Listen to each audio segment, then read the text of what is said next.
Good enough. Well, hey, Brandy, how are you today? I'm great. How was your vacation? Everybody, Brandy went on a vacation. Nobody knows these things, but she left the country. She was on a boat. She was living her best life. Yeah, it was good. I kind of want to go back. I forgot what coming back to, children and noise and responsibilities. Things. Yeah, that. I totally just want to be off in my own little world on some water somewhere.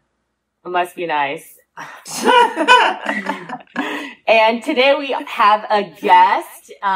We are speaking with Charlie Webster. She's joining us today. How are you, Charlie? I'm very good, but I was like raising my hands because I was like, Brandy, can I just come on your boat or do the same? I literally feel the same.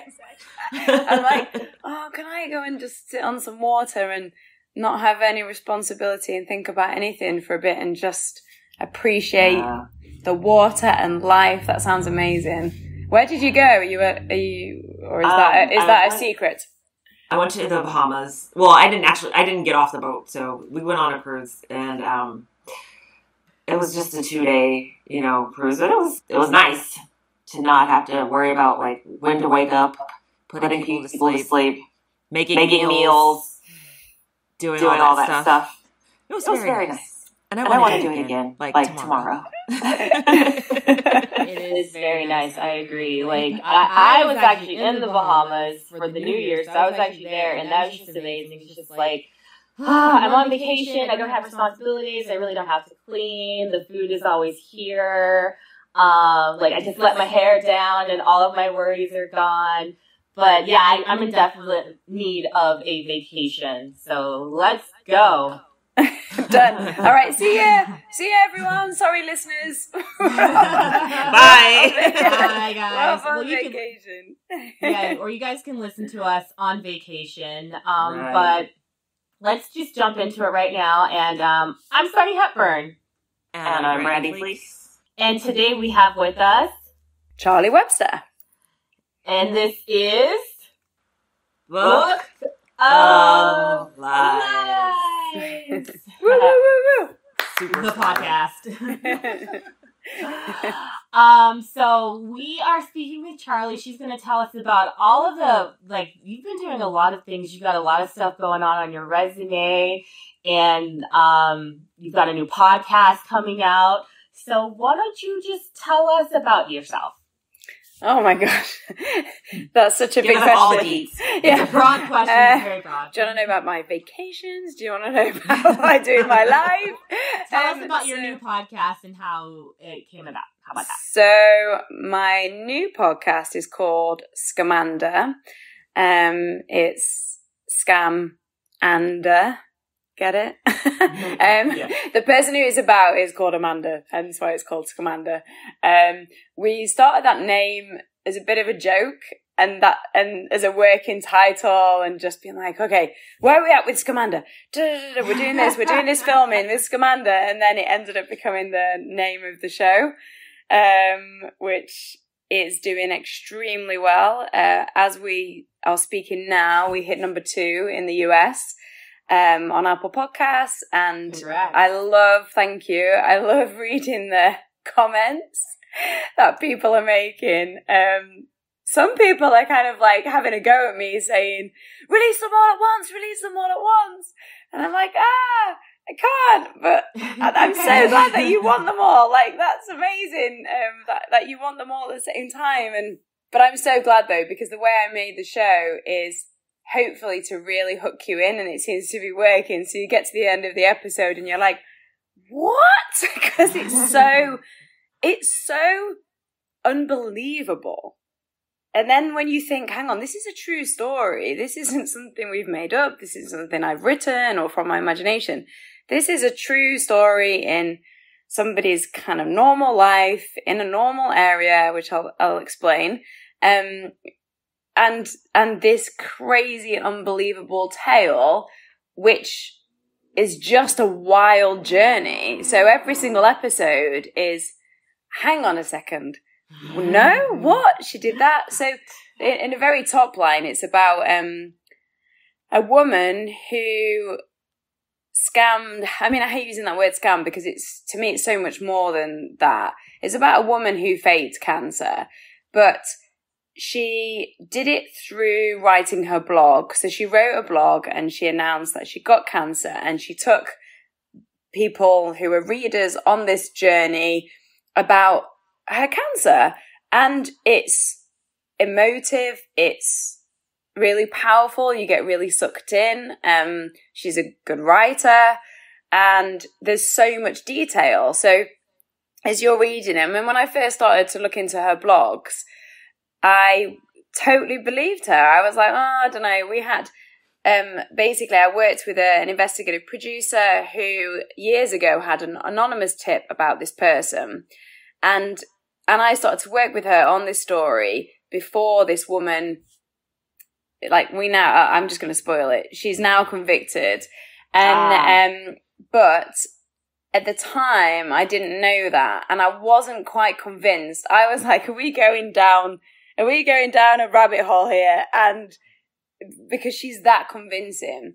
But she also infiltrated a community, a family, a church community. She preyed on a lot of vulnerable people. I mean, she was stood on stage almost like a preacher in a mega church. So that's thousands and thousands of people, as well as a blog which reached, gosh knows how many people, hundreds of thousands of people, because obviously with a blog, you can reach, the whole of the world. And she was like an early time influencer before influencer was a word. I mean, she started a blog in 2012, and this went on right up until now.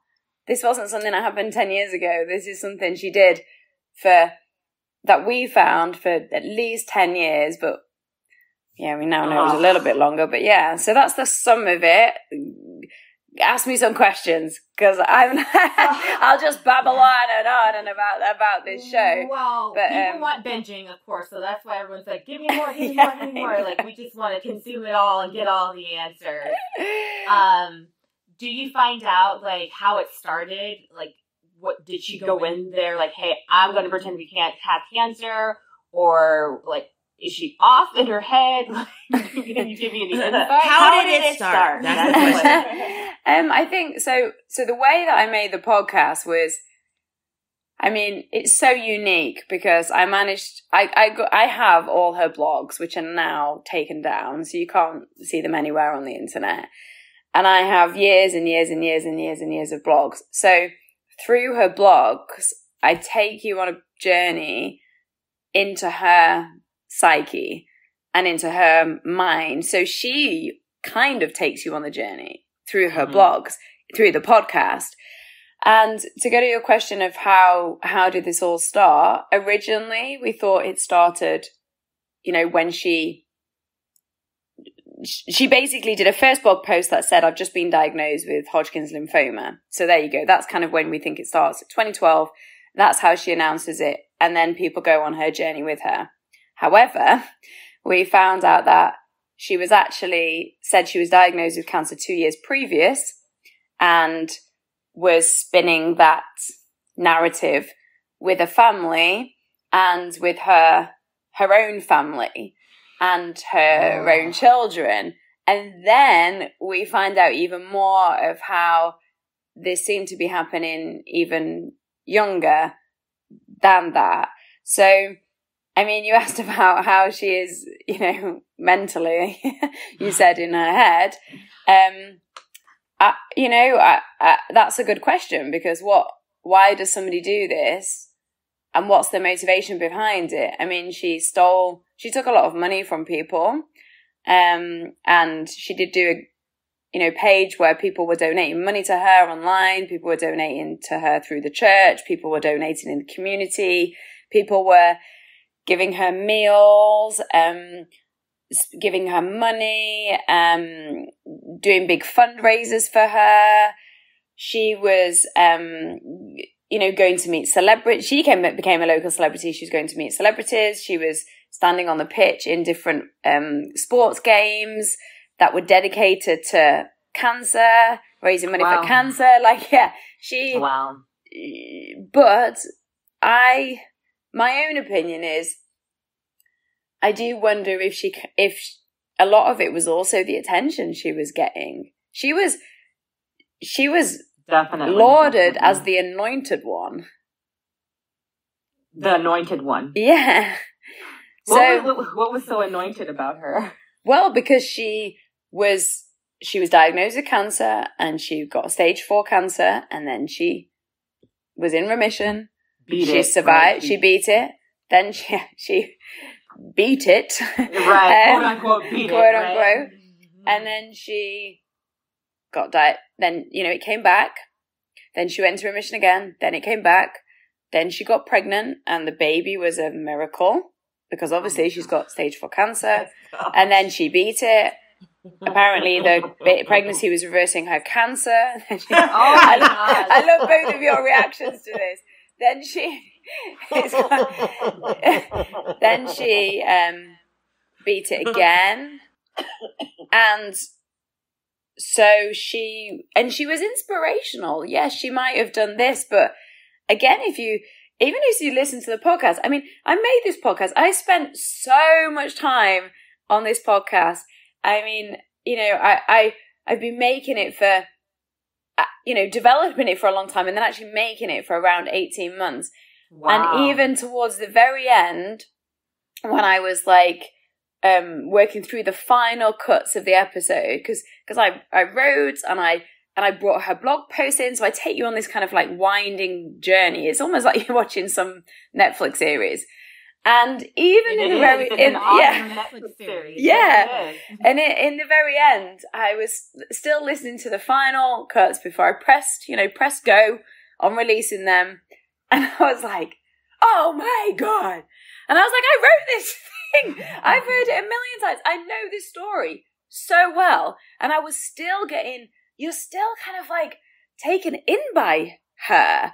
But she was inspirational. And I think that's what's so fascinating about it. She helped people. She stood on stage and talked about the power of hope and prayer and so. What's her background? What was her background? Like before the cancer, like what does she do in real life? Like why is she so inspiring? How is she doing all this? Like what's her background? I mean, she was inspiring, I think, once she got cancer, quote unquote, again, because she got the attention, and because she was documenting her journey. It wasn't something she did in isolation. She really took people with this blog on really closely on a journey with her. So that's what was so inspirational about her. And she's also very charming. The way she speaks is she's a good storyteller.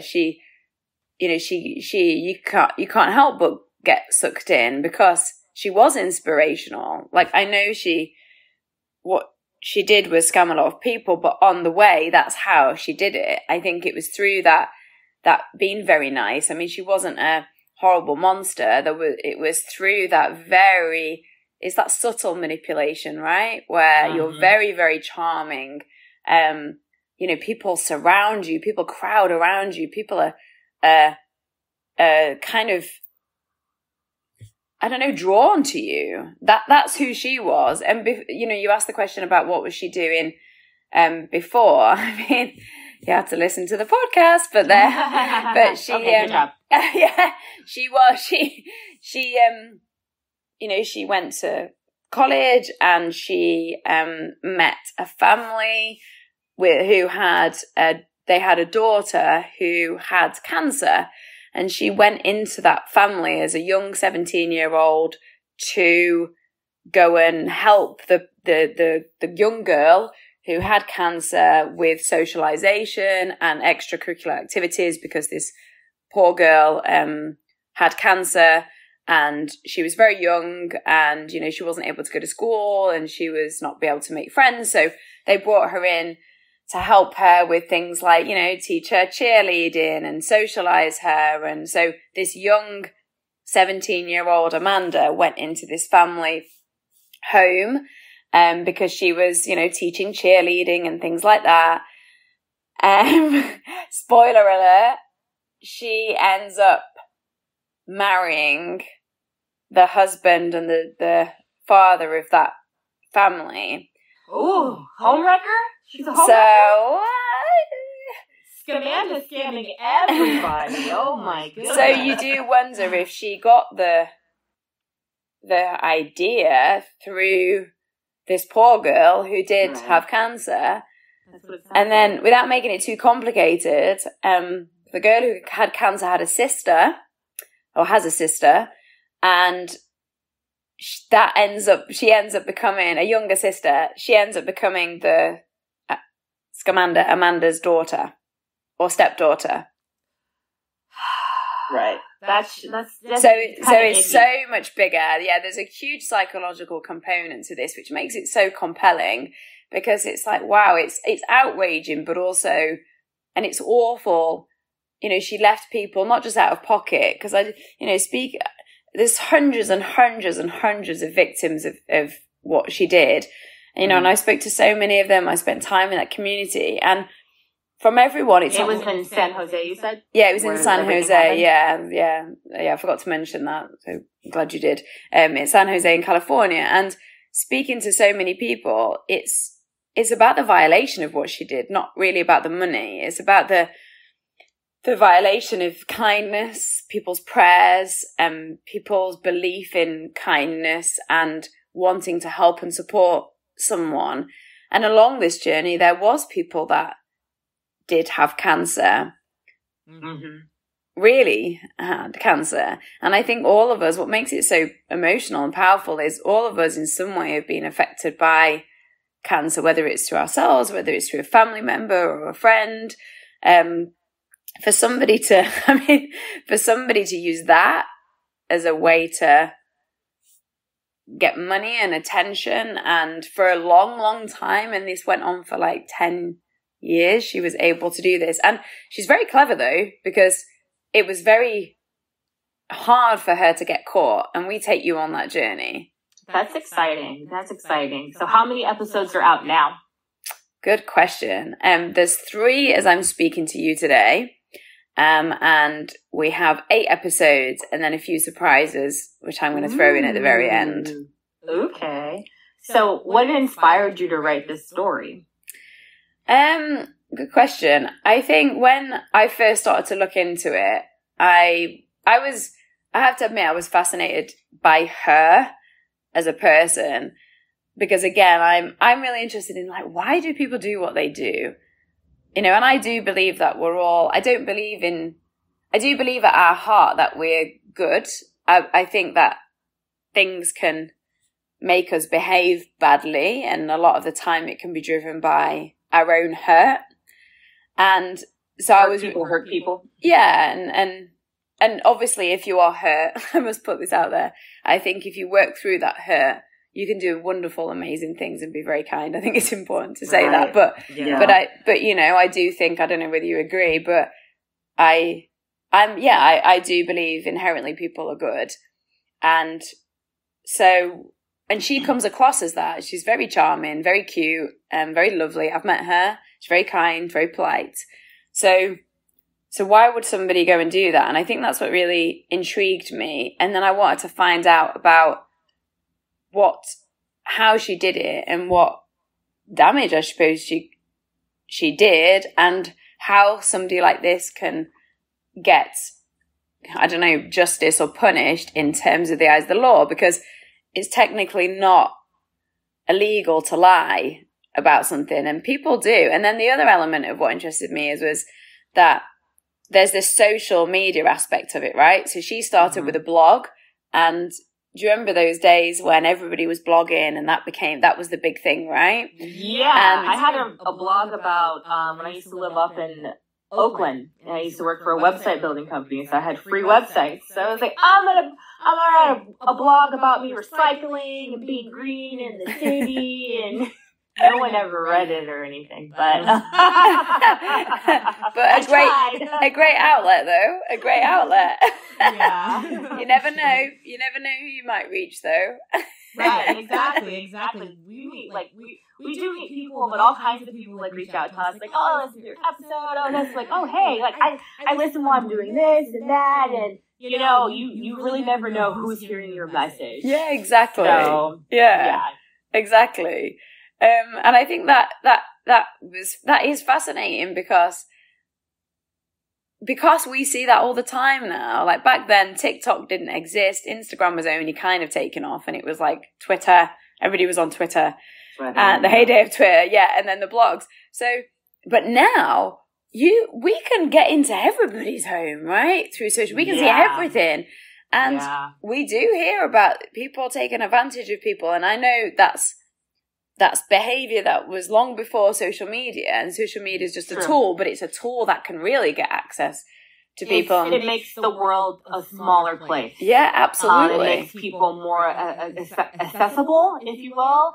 People have been scamming since the beginning of time, obviously. Scammers are going to scam. Yeah, exactly.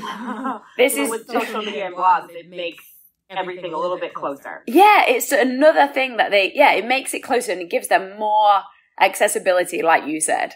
And I think, I do wonder if she'd been able to do this if she hadn't have blogged. And then, funnily enough, again, spoiler alert, guess what the thing was that ended up getting her convicted? Her blog? Yeah, because she recorded everything. I'm going to document all of this stuff that I'm doing. Yeah, exactly. And give everybody evidence of... it was. It basically was like we could put her blogs together and call it the Book of Lies. But I think it's important to raise that awareness. And what's so interesting is since we have done this, I think it was only last week I got a call from the special agent who put Amanda away, who, went after her with the detective. And somebody else from a different area in America called her because they said they've got a similar case. And basically Amanda, or Scamanda, as we call her, title of the podcast, everyone. I'm not just being horrible. That is the title of the podcast. This was the first case of its kind. So she set a precedent now. So there was somebody else, another detective in another state in America, that was phoning the special agent who went after Amanda to find out how they did it. So now it's something that hopefully will raise awareness that people actually do this. And, and I hate because the other side of the coin is like, question people, but it's like you're not going to question somebody who's got cancer, and I don't want anybody to do that because that's a horrible way for us to be, right? Just suspicious of every single person. Question someone's their health, you're not going to question that because it's like, why would you question me? Like I said, I have cancer. Like, how dare you? Exactly. But then you don't have cancer, Scamanda. Like, I should have questioned you.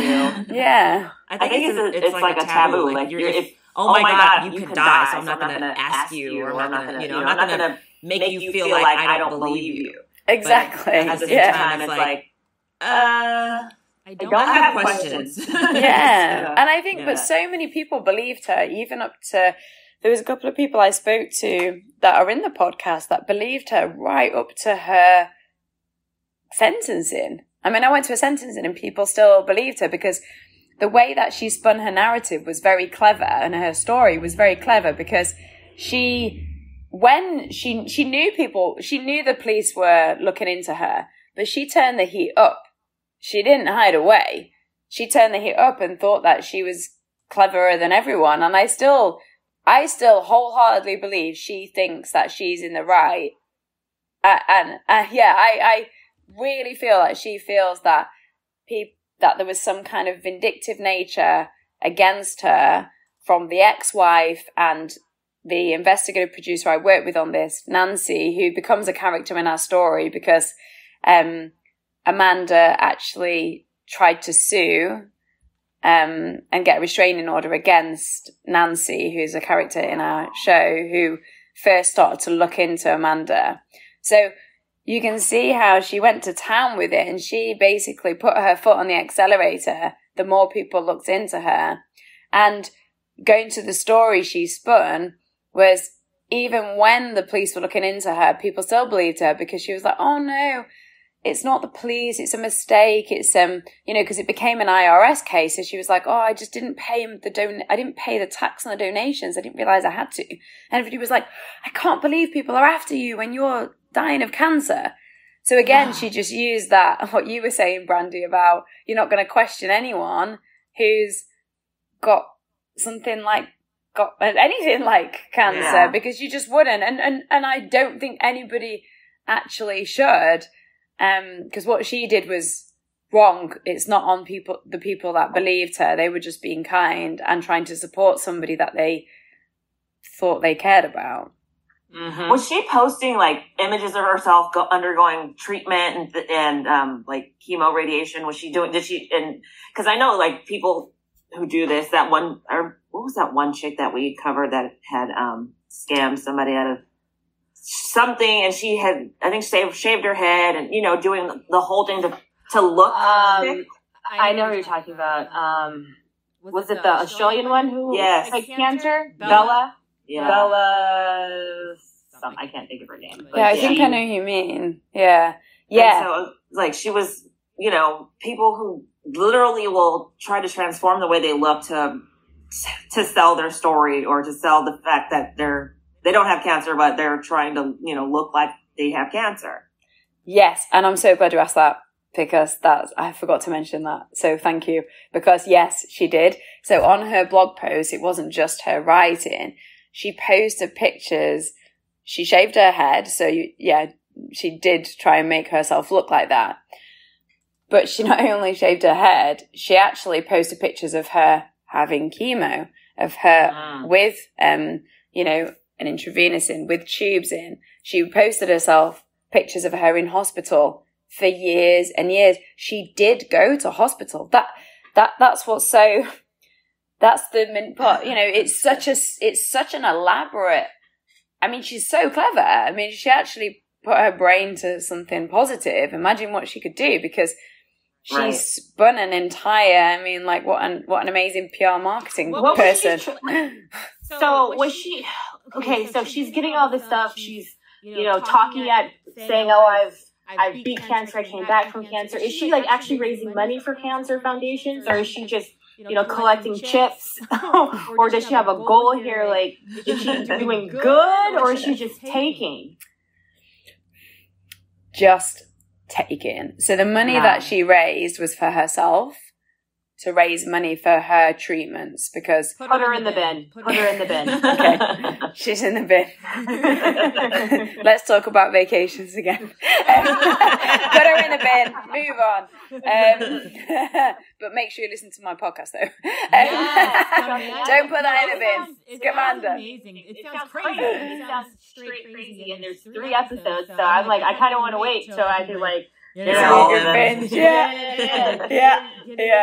It is quite like that as a show. It's like, and I'm really sorry, everyone who's like, let me binge it. I'm really sorry. I couldn't do that for long, boring reasons I can tell you about another time if you want. But if you want to hold fire. If not, there's 3 out now, so maybe consume the 3. Wait a bit, and I have got some surprises. But yeah, hopefully that just means it's kind of sucking everyone in. But yes, she didn't raise money for other people. She raised money for her own treatment. That's so scandalous. Scandalous. So was it a contributor? Were they the ones who were like kind of suspicious of her and tipped her off? Was it someone that was like following her journey that was just like, hey, something's off here? It was an anonymous source who were not allowed to mention because they were actually scared of what the consequences would be for them. So we've kind of kept them out of it for their own protection. Okay. But it was an anonymous message that didn't fall to me. It fell to a woman called Nancy, who's in the show. Nancy Moscatello. She kind of looks into different crimes. She's a producer, and she was working, working different stories basically. And so Nancy was like, she gets all these lots of different tips. So it was a tip, right? And so that pointed her to a blog. And she looked at her blog and was like, oh, no way. This is like, look at all the pictures. This woman's so convincing. Like, you know, maybe, you know, who's this source? Who's this anonymous tip? Are they, you know, is it a vendetta? You know, you kind of all those things come into your head. But she was like, okay, you know, and she just got sucked into the blog anyway. And she started to look into it because she was like, oh, well, the blog's really interesting and like, what an amazing woman. And like, she's really putting herself out there. But there was a few things in the tip that seemed a little bit off. So Nancy started to, you know, phone up a couple of people to check medical things. And there was a few things that didn't add up. And then Nancy was like, oh, okay. And then started to go, this is something suspicious here. And she became so, it was like, she said it was like a soap opera. She became so enthralled in it. So she started to make some inquiries. And then the more she did, the more things didn't add up. But this was years and years ago. This was before I got involved. And she tried to like alert people of it.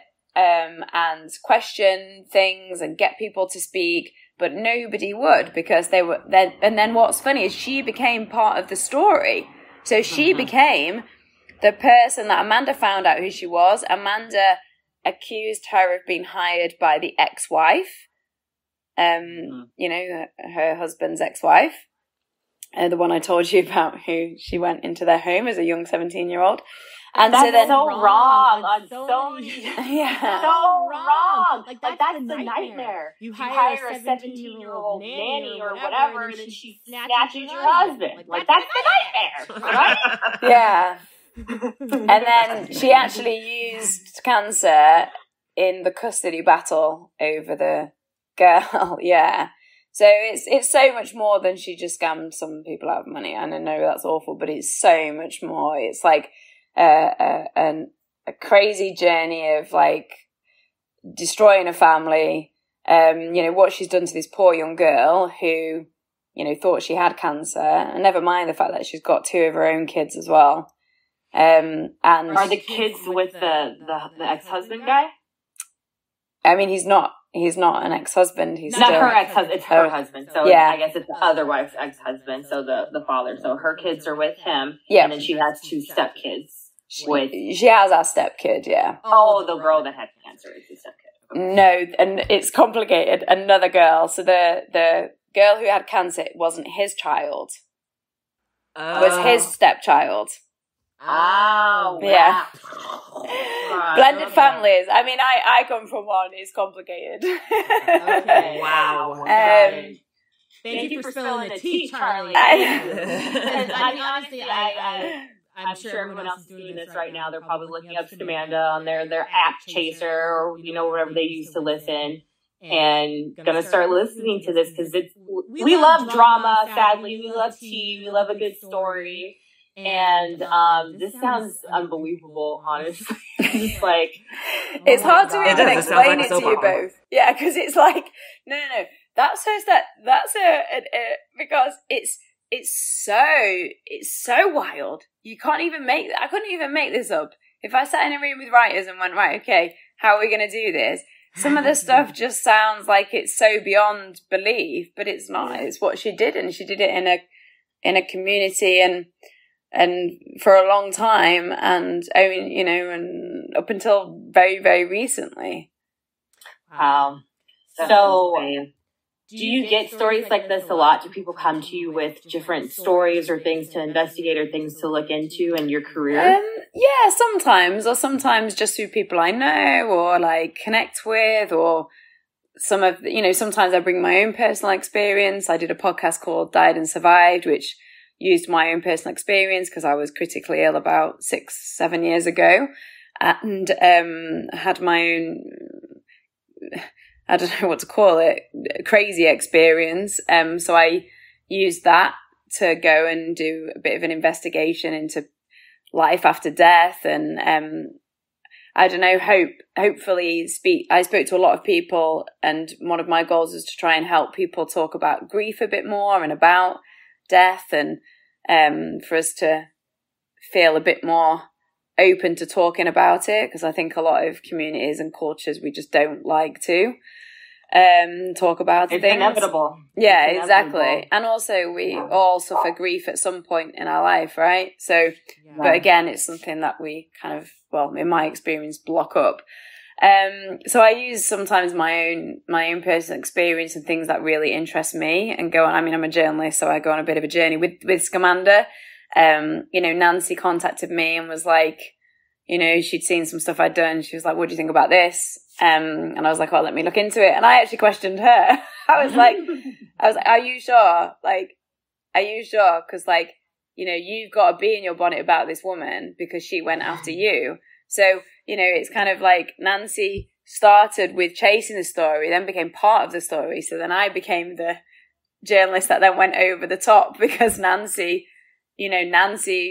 people went after Nancy because they thought she was going after somebody who had cancer. And so, yeah, it depends really. I think, I made an amazing podcast called Surviving El Chapo, and the reason why I say amazing is not to pat myself on my own back. So it's amazing, let me tell you right now. I'm not, because I said so. Yeah, because I said so. Just because the story is about two brothers who are identical twins who were drug traffickers, and I found them so interesting because their father was a drug trafficker, and so they were groomed from a young age. And I always think, I come from quite a difficult background, and I always think, quite often you don't get a choice. Well, you don't get a choice when you're a child, right? So I found that really interesting because they ended up being the people are the reason why Chapo's in prison. So I ended up doing all their story, and it was fascinating. Again, it's amazing, not because of me, but because their story is so fascinating on so many levels, from like a question about redemption, a question of whether you ever get a second chance, the fact that it's like nothing but non-stop action because they were Chapo's right-hand men, so you get an incredible insight into the cartel. But also, they talk a lot about family and trauma, which I find really interesting too. So that's got so many layers, a little bit like Scamanda in a way. So yeah, I think it's a real mix of things. I'm curious, and I like to ask questions, and I'm really interested in people. I love it. You're giving me Narcos vibes. Like the theme song is playing in the back of my head. I want to listen to that one as well, just because it's El Chapo, right? Everybody knows who he is. Yeah. So that's crazy. And I did that show with, just to add a bit of sparkle on it, I did that show with 50 Cent as well. So that was an interesting journey as well. Any stories you want to tell us about? I knew that was going. He's a very clever man and very interesting. And what else can I tell you on mic about that? The mic is hot. The mic is hot. Right. No, he's he's fascinating to work with. I don't know about either of you, but I love working with people like that have come from nothing and come from so much difficulty, which he has, and so much trauma, and you're like, wow, it's incredible how you've got to where you've got to. And then when you meet, I worked with him for a long time on this project, and I'm like, oh, now I understand. You've been so determined and backed yourself, but he's also so creative and an interesting person, so much more than, I don't know what your what kind of ages you both are, or people listening, but I was brought up with his music as a young teenager. I was born early 80s, so it kind of is my era. We were born in the early 80s too. So yeah, okay. right. All right. Yeah, exactly. 82 in the house, right. So you're the same, right? In the club, dancing in the club, 21, Go shorty, you know. Exactly. It's your birthday. Your party. Like it's your birthday. Yeah, so it was fascinating working with him because, you know, he's so much more than his music.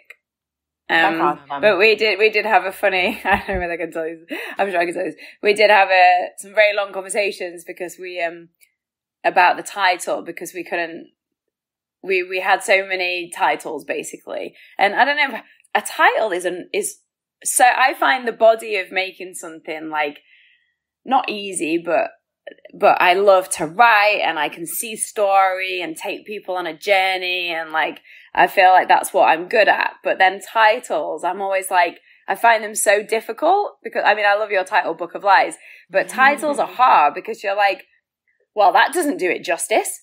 It's so much more than that. And you're like, you've got to sum it up in like one line. And even with Scamanda, I was telling you, we were using that as a joke and then it became the title. But I did have about 20 other titles that I spent so long testing out. And again, with Surviving El Chapo, 50 and I spent about 2 hours and he was on tour at the time. So he was like backstage. We spent about 2 hours on the phone trying to agree on the title. That's funny. Yeah. So, because it is, you forget those little things, right? You kind of, you know, we watch television or we consume a podcast and we don't think how much work goes on behind the scenes or, you know, how many blood, sweat, and tears and time that it took you to produce your baby. Yeah, exactly. And, you know, nobody thinks, they just like, give me more. Exactly. But it is so nice when people, honestly, I've got to say thank you for both of you as well and everybody listening, because it's so nice to put, like you said, so much blood, sweat and tears. And like, you know, I'm a bit of a perfectionist and I pore over things and the tiniest things.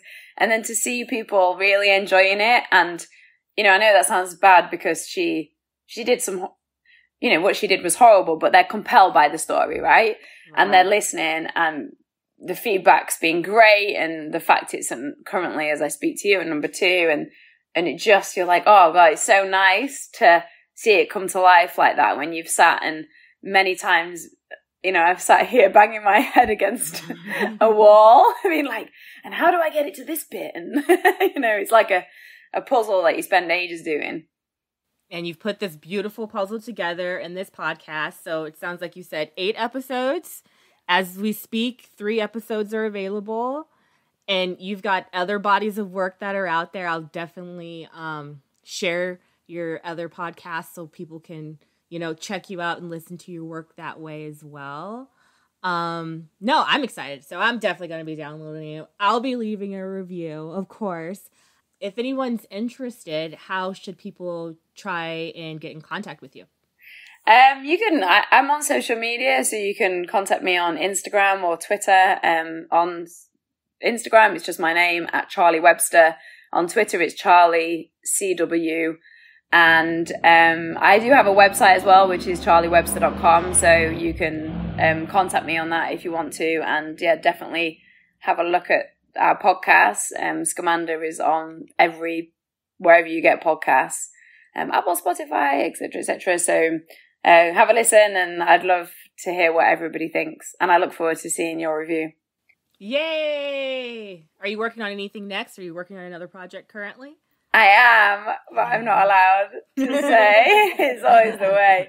I'm so bad at discuss those details. Yeah, I know. I'm so bad at keeping secrets as well because I'm a talker. So I'm like, well, we have this. Oh, no, shut up. And especially because also, like, you know, when people ask you, and I don't want to seem like I'm like, oh, I can't talk about that. But I can't.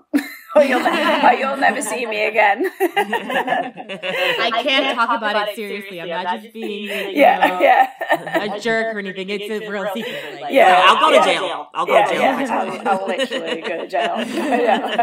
So, but you can maybe phone me in jail or something. Oh no! Well, record me through the call. I know, I'm listening. We gotta tape it. That could be a new podcast.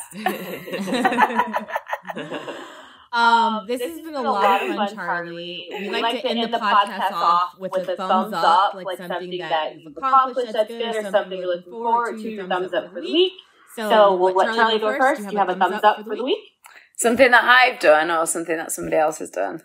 Whatever. Something good. Something that you think is good. Podcast wise? Wherever. The whole universe. The whole universe. Well, obviously I'm going to say Scamanda. Okay. Is that really boring? Am I allowed to give it? It's your baby. Go ahead. Let us know. Yeah, like go and listen to Scamanda. That's my thumbs up. I'm like, should I promote another show? Because that all might make us go down in the charts. We'll stick with Scamanda. Let me promote Scamanda. And I honestly think, I know I'm totally biased, but it's such a fascinating listen. Like, it's one of these projects where, you know, you listen to things so many times, and when you work on something and you spend so long on it, like we talked about, and this one you just never I was like, oh my gosh, when I was listening, I was like, oh my god, and I know what happened. So, and I genuinely, you don't feel like that about every single project. But this one, I'm like, oh, I definitely do. What's your thumbs up? Right. I'll go. So my thumbs up is I'm closing escrow on a house next Friday. Actually, 2 escrows. I'm doing a double banger. I'm doing a contingent close. So this is very exciting. And yes, that's what I'm excited for. It's been a labor of love to get these houses together. But yes, that's what's happening. Can I clap you? Yes. That's awesome. Thank you so Yeah, much. that's amazing. Thank you. Brandy, what's your thumbs up? Oh, gosh, why do I always have to have a thumbs up? My thumbs up is... Are you allowed a thumbs down on this one? Oh, you can thumbs down. Yes. So, I'm English, as you can tell, so we love a good moan. We love a good thumbs down, because we like a good moan about everything. My thumbs up. What is my thumbs up? Summer is coming. Yes. So I am going to try anyways to do something fun at least 2 times each month of the summer, hopefully more. But the water parks are opening up, so I'm going to be in the water this summer. It's been a while. It's been a while, and it's been some time, and I need to get out. So You need to let your hair down. Let your hair down. Let it down, honey. Let it down. Yeah. All right. Water. I'm going to be in the water this summer. That's She's going to be a mermaid. I'm going to watch that show, Mer People, on Netflix. So go check that out. It looks crazy. But yes, you have. We have a minute here. So I watched a preview for Mer People on Netflix, and it's like people who are like professional mermaids. They go to like mermaid school and they train, and it's like a serious thing. It's a documentary on Netflix. What? Okay. Yeah. It looks crazy. It looks crazy. But how do you train to be a mare? I don't know. That's why I have to watch the series. Yeah, watch the show, right? They're the ones that wear the tails and people hire them at parties. Yeah, exactly. Yeah. It's weird. They're weird. Like at your pool party, you can have a mermaid. Don't yuck my yum, man. Don't yuck my yum. All right, guys. Well, this has been fun. I'm Sunny Hepburn. And I'm Brandy Fleeks. And I'm Charlie Webster. And thank you so much, both of you, for having me. Yes. And this was... Book of Life. Life. Oh, I did it so offbeat. Sorry, everyone. It doesn't matter. You did it. The podcast. It's BOLP, bitches.